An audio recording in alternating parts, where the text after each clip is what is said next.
Thank you, Mr. Chairman. Mr. Secretary, the administration has indicated that they support an effort to raise the liability cap that exists right now.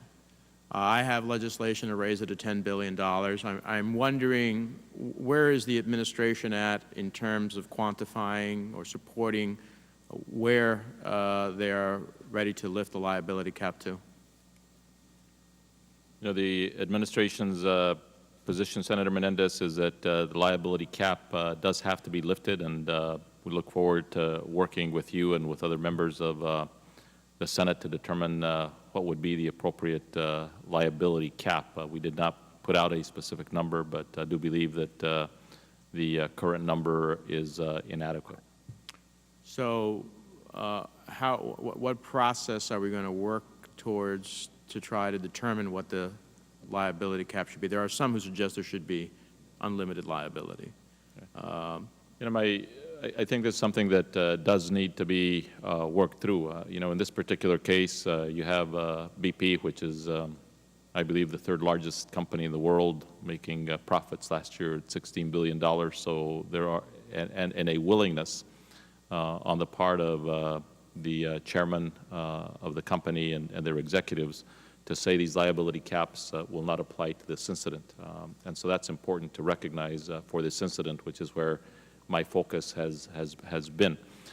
With respect to the future, it is important that we be thoughtful relative to that, what that cap will be, because you don't want only the BPs of the world to essentially be the ones that are involved in these efforts, that there are companies of lesser economic robustness. But having said that, it ought to be high enough so that we make sure that the responsible party will be able to live up to whatever consequences result from their activities. Well, I don't have a specific I want to take off the last part of your answer, because there have been some, as we've tried to move this, who suggest that, well, not everybody's a BP. I understand that.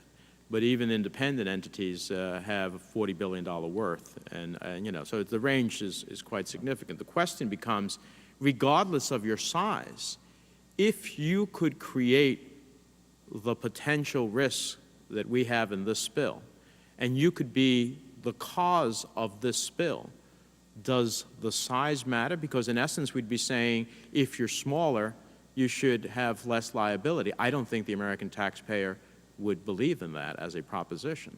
So at some point, the suggestion that too high a cap or an unlimited cap will hurt all of these other entities, well, that simply means that if you're smaller, you can get away with taking the same risk but having less liability. That certainly wouldn't be the administration's view. No, not at all. People will be held accountable and responsible, and we want the environment restored and people to be compensated. And so we will work with you and other members of the Congress at getting to a number that makes sense and is not an arbitrary number. One final question. BP certified to MMS that it had the, quote, this is on page 7-1 of its exploration plan for the lease sale that is the subject of the spill. It had, quote, capability respond to a worst case discharge resulting from the activities proposed in our exploration plan.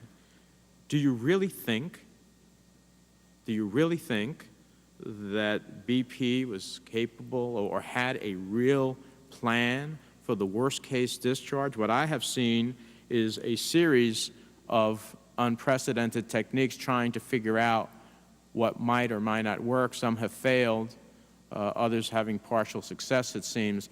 You know, do we really think that they had a plan B for the worst case scenario, or are they going from pillar to post trying to figure out how they respond to this?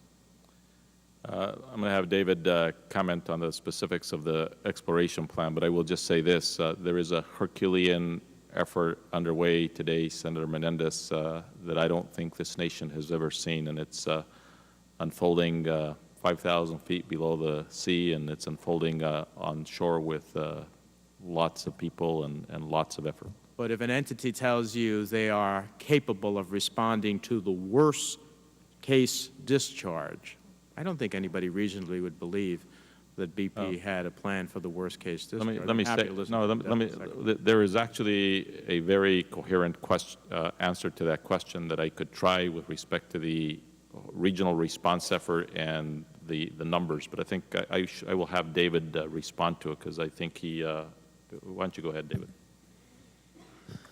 Senator, I think there are two aspects to your question, really. One is, was there a plan in place if the blow-up preventer failed and there was an inability to stop the leak? And certainly that has not been a happy story in terms of the ability to stop that leak.